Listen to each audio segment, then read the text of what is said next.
ಸಕಲೇಶಪುರ ತಾಲೂಕಿನ ಕುರಬತ್ತೂರು ಗ್ರಾಮ ಪಂಚಾಯಿತಿಯ ಶುಕ್ರವಾರ ಸಂತೆಯ ಕೆಂಪಾಪುರದ ಗೀತಾ ಎಂಬುವರ ಮನೆಯಲ್ಲಿ ರಾತ್ರಿ 10 ಗಂಟೆ ಸಮಯದಲ್ಲಿ ನಾಗರಹಾವು ಕಾಣಿಸಿಕೊಂಡು ಮನೆಯವರಲ್ಲಿ ಆತಂಕ ಉಂಟುಮಾಡಿತ್ತು.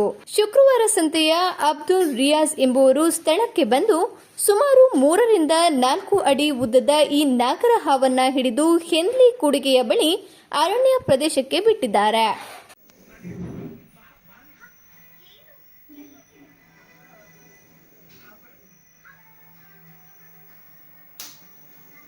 ಬೇಡ ಬೋ.